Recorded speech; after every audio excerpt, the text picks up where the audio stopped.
News 18 Bhopal.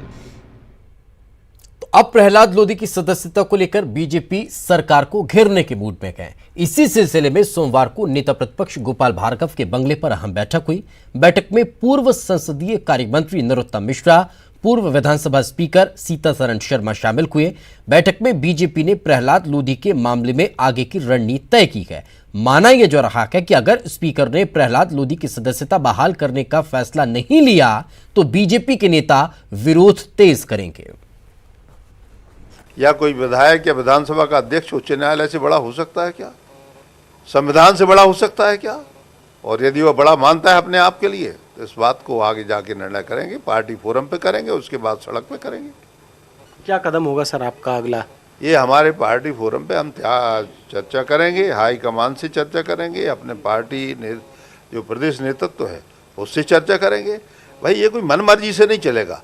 यहाँ district court का order 24 घंटे के अंदर क्रियान्वित कर दिया जाता है, वहाँ हाई कोर्ट के आर्डर के लिए 1 सप्ताह से ज़्यादा हो गया। आप क्रियान्वित बहानेबाजी कर रहे हैं। सब बच्चों का खेल है क्या? कोई आपके घर की कोई प्राइवेट लिमिटेड कंपनी है क्या? संविधान आपकी जेब का कोई रखा हुआ गुटखा किताब है क्या? ये नहीं चलेगा और न चल। ग्वालियर में ज्योतिरादित्य सिंधिया के स्वागत के दौरान मंत्री प्रद्युम्न सिंह तोमर उनके पैरों में लोट लगाते नजर आए और दंडवत होकर उन्होंने चरण वंदना की। सिंधिया की चरण वंदना पर जब न्यूज 18 ने कैबिनेट मंत्री प्रद्युम्न सिंह तोमर से उनकी राय जानने की कोशिश की तो उनका कहना था कि मुझे महाराज की चरण वंदना पर गर्व है। मैं सिंधिया परिवार का सेवक हूं और जनता का सेवक भी। वहीं बीजेपी सांसद शेजवलकर ने चरण वंदना पर कहा कि सार्वजनिक जीवन में इस तरह की चीजों से दूरी बनाकर रखनी चाहिए, मर्यादा का पालन करना चाहिए। देखो, मैं सेवक हूं, मैं मालिक नहीं हूं। इसमें मुझे गर्व है कि मैं जनता का और सिंधिया परिवार का सेवक हूं और सेवा करूंगा। सार्वजनिक तौर पर मैंने कहा मैं जनता का सेवक हूं, सिंधिया परिवार का सेवक हूं, मुझे इस पे गर्व है। हमें आता है कि सार्वजनिक जीवन में कुछ तो मेरे ख्याल से संयम कहूँ या कुछ प्रतिबंध तो होने चाहिए, दोनों के लिए होने चाहिए, इतना ही कह सकते। तो वहीं मंत्री तोमर की चरण वंदना पर सिंधिया का बयान सामने आया। उन्होंने कहा कि वो किसी भी तरह के चरण वंदना के खिलाफ हैं। इस घटना से उन्हें दुख पहुंचा है।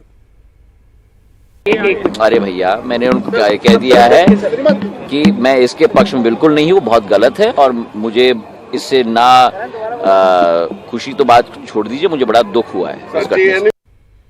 दतिया में विधायक पति के साथ विवाद के बाद कटाए गए एसडीएम को लेकर नेता प्रतिपक्ष गोपाल भार्गव ने सरकार पर निशाना साधा। गोपाल भार्गव ने कमलनाथ सरकार में अधिकारियों की तुलना पशुओं से की है। गोपाल भार्गव की माने तो मौजूदा सरकार में अधिकारी निरीह पशुओं की तरह कांग्रेस नेताओं की देहरी पर बंध गए हैं और कांग्रेस नेता रोज उन्हें धमका रहे हैं। गोपाल भार्गव ने न्यूज 18 से खास बातचीत करते हुए कहा कि उनके पास रोजाना ऐसे अधिकारियों के फोन आते हैं जो कांग्रेस नेताओं के धमकाने की शिकायत करते हैं। गोपाल भार्गव की माने तो वो आने वाले विधानसभा के शीतकालीन सत्र में इन मुद्दों को जोर शोर से उठाएंगे। तो आप कल्पना करें कि ऐसे में कैसे अधिकारी काम करेंगे, कैसे कलेक्टर काम करेगा, कैसे एसडीएम काम करेंगे, कैसे एसपी काम करेंगे। वे तो एक प्रकार से मैं मान के चलूँ निरीह पशुओं जैसे, निरीह लोगों जैसे विधायकों और कांग्रेस के जो नेता हैं उनकी देरी पर बंधे हुए हो जाए और बंध चुके बेचारे, रोते हैं, फोन करते हैं कि आप लोग कुछ कहिए। प्रदेश में कलेक्टरों और एसडीएम स्तर के